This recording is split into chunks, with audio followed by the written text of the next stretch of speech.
네, 여기 좀 켜주시면 안 될까요? 네, 어둡게 나오는데 안 될까요? 네. 안 돼요? 조명이 안 돼요? 저기 안 돼요? 네, 조명이 안 된답니다. 오늘은 화면에서 어둡게 보는 걸로 하겠습니다. 네, 네, 안 되네요. 네, 안 올려도 될 것 같습니다. 우리가 네, 감사합니다. 네, 나오네요. 네, 안 나온다더니, 네. 예루살렘에 혹시 가보신 분들 계신가요? 네, 안 가보신 분들도 다들 사진을 어딘가 보셨을 거예요. 이렇게 평평한데 뭐 어디 위에 노란 색깔 뭐 하나 얹어져 있는 거 보신 적 있으시죠? 혹시 그게 이런 건가요? 한번 사진 보여주실래요? 저거 혹시 보신 적 있으세요? 저기 어디냐면은 감람산에서 내려오는 길에 예루살렘 쪽을 바라보면은 저렇게 보입니다. 근데 잘 보시면은 밑에 하얀 뭐가 보이죠? 그러면은 다음 사진 보여주세요. 반대편에서 보면은 이렇게 보입니다.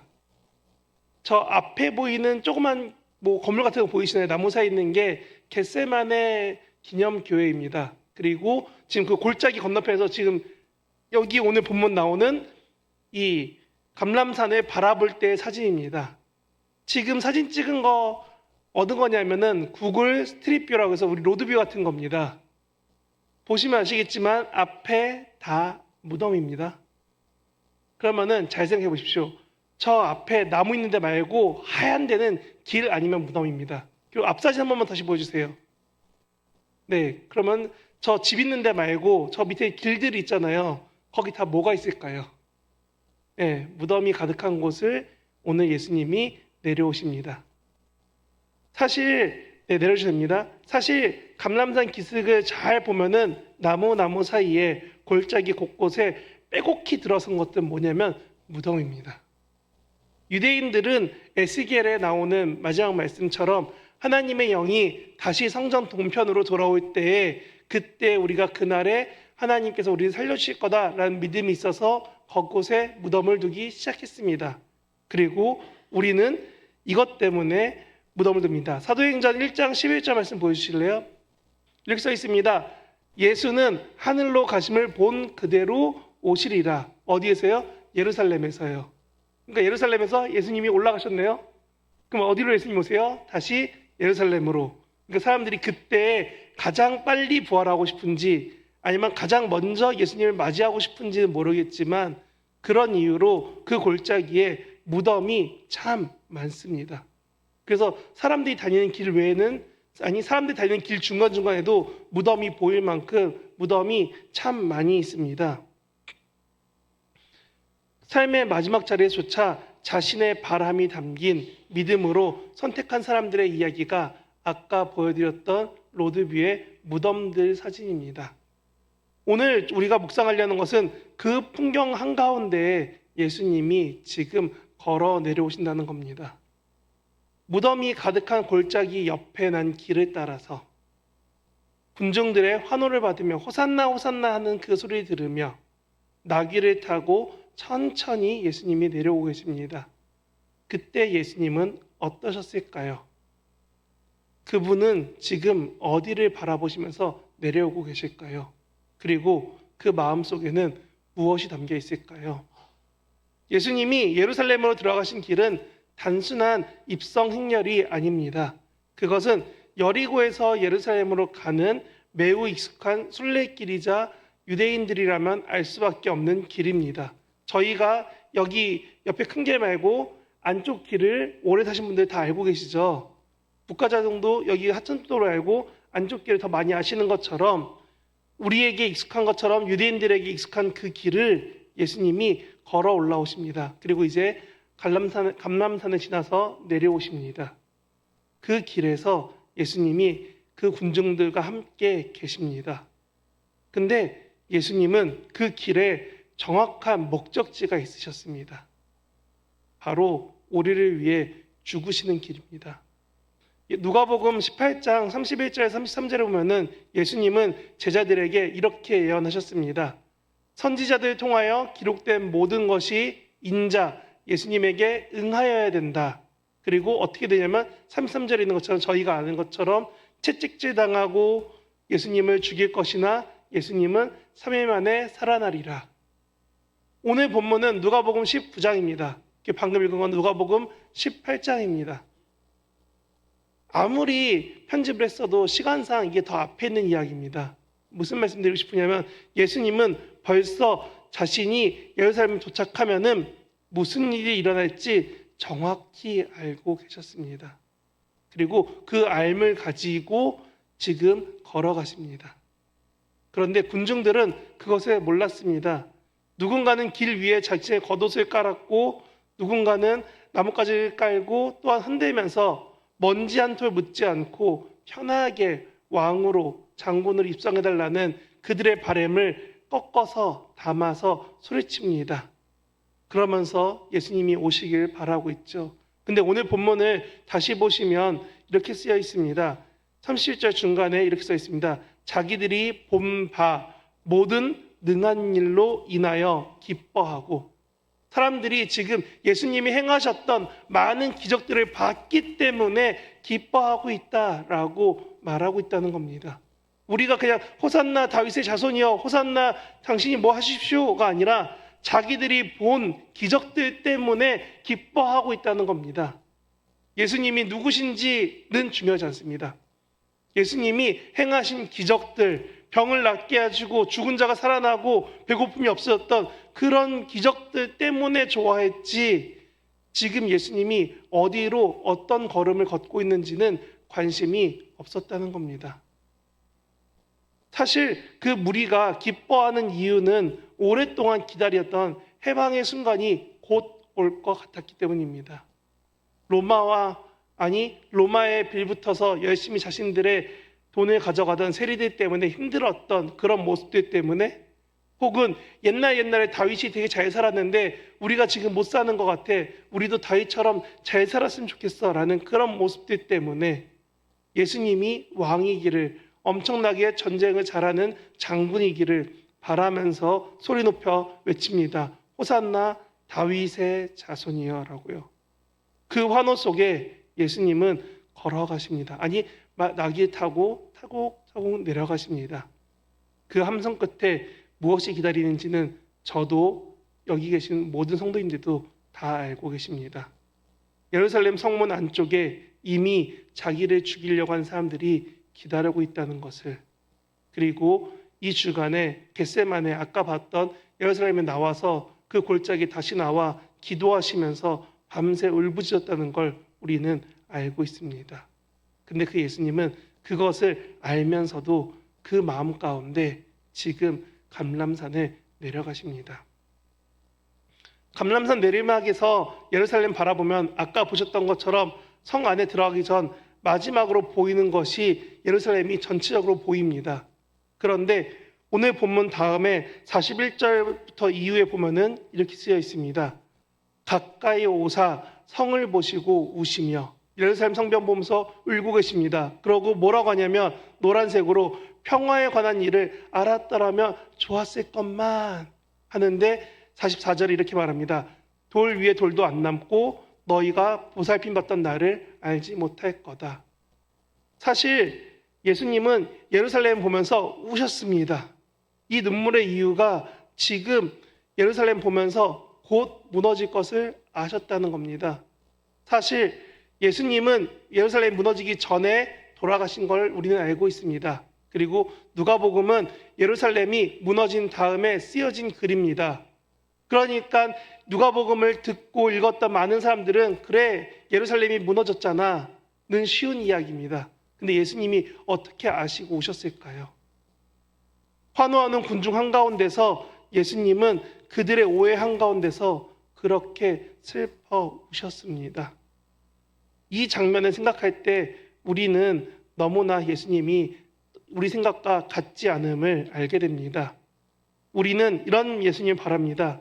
승리의 왕으로 입성하시는 분, 그러니 당연히 입가에 미소가 아니면 늠름한 표정으로 당당하게 걸어가시면서 아니면 당당하게 손을 들면서 내가 왔어 이런 느낌으로 예수님이 오실 것만 같은데, 그래서 군중의 사람들이 소리 지르고 기뻐하는 것 같은데 막상 예수님이 뭐 하셨냐면 울고 계시다라고 성경은 말하고 있습니다.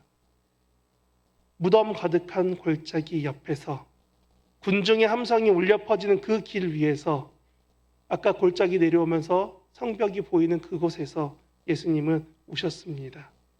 그리고 그 기쁨과 슬픔이 동시에 있는 그 자리에서 감람산 내리막에서 예수님은 예루살렘을 보면서 어떤 마음이 드셨을까요? 사실 우리는 예수님의 어떤 모습이 더 떠오르십니까? 능력을 베푸시고 나에게 무언가를 행하시는 분이십니까? 아니면 나와 함께 울어주시고 같이 내 마음에 위로 주시는 그런 모습이십니까? 군중이 그날 예수님께 기대했던 것은 바로 다윗의 왕국을 회복시켜줄 정치적 혹은 군사적 메시아를 너무나 바랬습니다. 로마의 압제를 끝내줄 능력의 왕으로 예수님이 오셔서 그 우리에게 먹을 걸 주시고 죽은 사람 살렸던 것처럼 그의 능력이면 충분히 로마를 이길 거라는 마음이 있었습니다. 그래서 말했지요. 다윗의 왕 예수여, 다윗의 자손 예수여 하면서 열심히 소리 질렀다는 겁니다. 근데 그들의 진심 안에 담긴 기대는 예수님이 오신 이유와는 맞지 않았습니다. 왜냐하면 예수님이 요한복음에서 이렇게 말씀하신 적이 있습니다. 요한복음 말씀 보여주시겠어요? 여기 뭐라고 써있냐, 이렇게 써 있습니다. 너희가 나를 찾은 까닭은 표적, 이적을 본 것, 기적을 보았기 때문이 아니요. 너희가 떡을 먹고 배부른 까닭이다. 이게 언제 나오냐면요. 오병이어 끝나고 사람들이 예수님 쫓아와서 계속 예수님 따라오는 겁니다. 제자들이 묻죠. 예수님, 사람들이 많이 따라와요. 그때 예수님의 말씀이 이것입니다. 가장 가까이 따르던 제자들도 제대로 못 알아듣는 상황이 이것뿐만 아니라 하나 더 있습니다. 마가복음 10장 본문 한번 보여주시겠어요? 예수님의 그나마 제일 잘 따른다는 세 명 중 두 명이 야고보와 요한입니다. 요한복음을 쓴 요한계시록과 요한서신을 썼다고 말하는 요한이 뭐라고 하냐면 이렇게 말합니다. 우리를 하나는 예수님의 우편에, 하나는 좌편에 앉게 해주세요. 우리가 많이 하잖아요. 나 누구의 오른팔이야, 누구의 왼팔이야, 나 누구에게 정말 인정받는 사람이야. 내려주셔도 됩니다. 그렇게 예수님을 따라다닌 정말 최측근이라는 사람마저도 저렇게 말하니 예수님 마음이 어떨까요? 저런 얘기 다 듣고 예수님이 지금 예루살렘으로 내려오고 계십니다. 차곡차곡. 그 마음에는 지금 옆에서 말도 안 되는 소리 하고 있는 제자가 보이고 저 뒤에서는 자기 원하는 거 바라고 있는 사람들의 소리가 마구 들리는 그 한가운데 자신의 죽음을 바라보면서 걸어갑니다. 예수님을 통해 자신이 원하는 것을 얻으려는 마음이 있는 사람들을 곁에 두고 이런 인간의 자연스러운 모습을 어떻게 하지 못한 채 예수님이 실제로 누구신지 받아들이지 못하는 그들을 내버려 둔 채 사실 우리는 예수님의 모습을 받아들이지 못하고 똑같이 외치고 있습니다.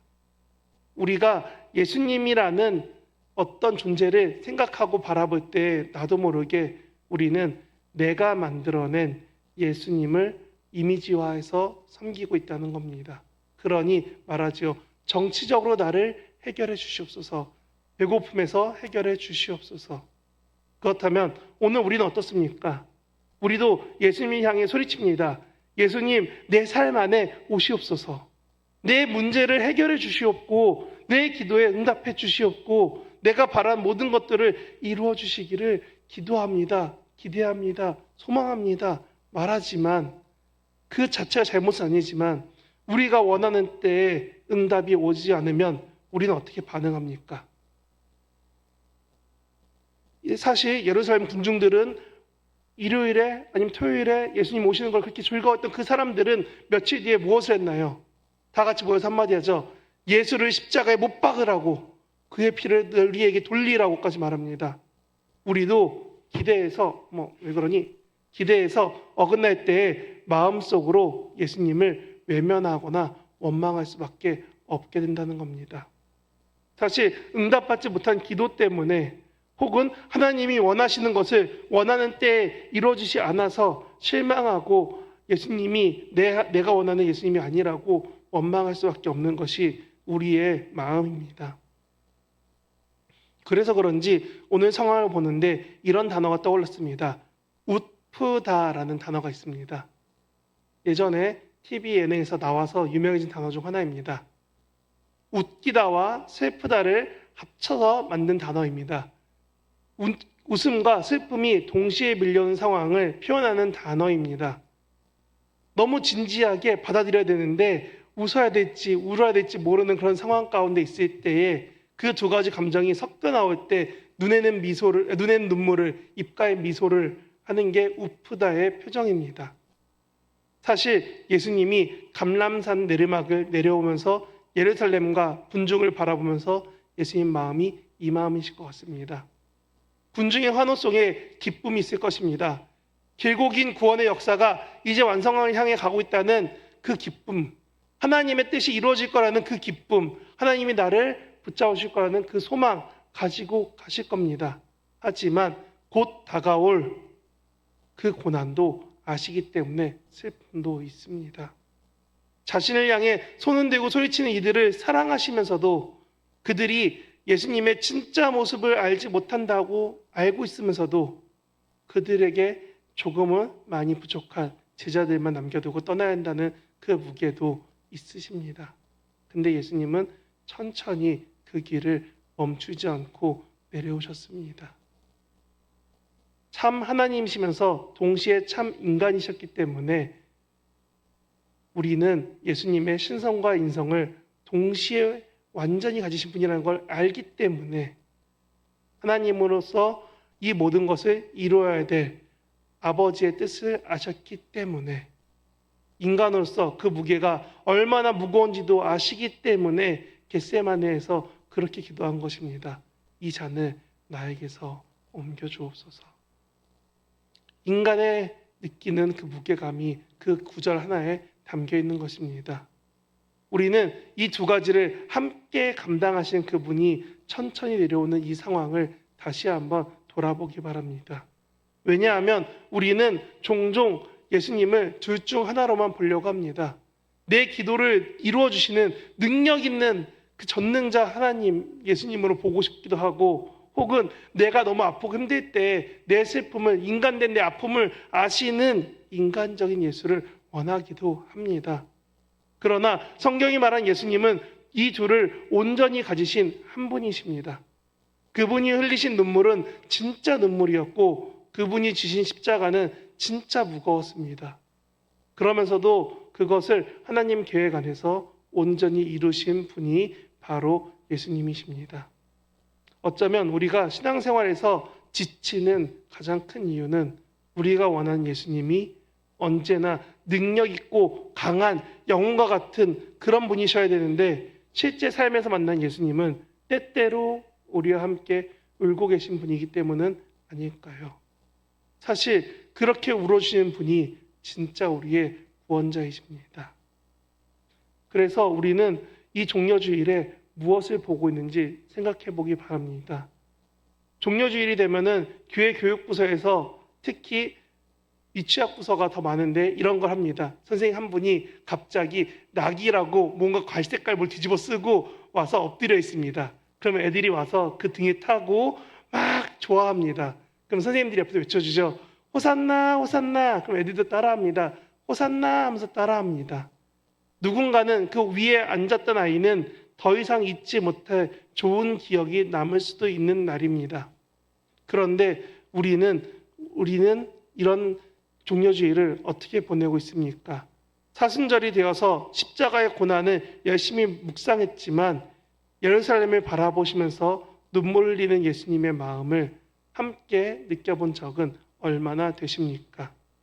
우리는 자신이 원하는 예수님의 이미지를 먼저 마음속에 만들어 놓고 그 안에 예수님을 사실 맞추고 싶어 할 때가 너무나 많습니다. 능력이 원할 때 전능한 하나님의 아들로, 위로가 원할 때 공감해 주시는 분으로 그때그때 예수님을 신성으로 인성으로 왔다 갔다 하면서 쓰고 있지는 않습니까? 오랫동안 기도했을 때 응답이 없는 상황에서 정말 간절히 원했지만 이루어지지 않는 일 앞에서 우리는 하나님이 안 하시는 건지 못 하시는 건지 모르겠다, 이런 마음 되지 않습니까? 우리는 순간순간 예수님이 아니라 우리가 원하는 방식대로 일해주는 능력자를 기대하고 소망합니다. 그래서 등 돌린 군중과 우리의 마음이 다르지 않다고 말하는 겁니다. 건너편에서 바라본다는 것은 그 자리에서 멈추는 것입니다. 내가 원하는 것, 내가 기대하는 것을 잠시 내려놓고 한 발짝 뒤에서 조금 더 멀리에서 예수님이 바라보던 그 시선처럼 내 삶을 바라보며 군중의 함성 속에서 눈물 흘리셨던 분, 아니 나 때문에 죽음을 아시면서도 그 길을 걸어가셨던 분처럼 내 삶을 하나님이 행하실 것들을 바라보는 것입니다. 오늘 우리는 감람산 내리막에서 서 계신 예수님이 건너편을 바라보실 때의 모습을 생각해 보았습니다. 무덤이 가득한 골짜기 옆에서 군중의 환호가 울려 퍼지는 길 위에서 예수님은 예루살렘 바라보시면서 눈물 흘리셨습니다. 그 눈물은 약함 때문이 아닙니다. 사랑입니다. 알면서도 가시는 그 걸음은 패배하러 가는 길이 아닙니다. 하나님 뜻을 이루는 순종입니다. 우리가 종려주의를 기념하는 이유는 예수님이 멋지게 입성하신 날을 축하하기 위해서가 아니라 우리를 위해 기쁨과 슬픔을 함께 품고 죽음을 향해 걸어가신 예수님의 발걸음을 기억하기 위해서입니다. 그리고 그 발걸음은 최종적으로 부활의 승리까지 이루어졌다는 것을 우리 가슴에 다시 새기며 세상에서 부활하고 승리하기 위해서 우리는 종려주의를 기념하는 것입니다. 이번 한 주 고난주간을 보내며 이 질문을 나에게 품어보시기 바랍니다. 나는 지금 예수님을 어디에서 어떻게 바라보십니까? 혹시 군중과 같이 옆에 가서 조금 더 가까이 가서 예수님 바라보길 원하십니까? 아니면 예수님과 같이 예루살렘 바라보면서 울고 있는 것처럼 내 삶에 이루어질 것들을 기대하고 소망하고 있습니까? 건너편에서 바라볼 때 우리는 비로소 예수님의 진짜 모습을 만나게 됩니다. 그리고 그 진짜 모습을 만날 때 우리의 신앙은 조금 더 깊어지고 조금 더 단단해질 것입니다.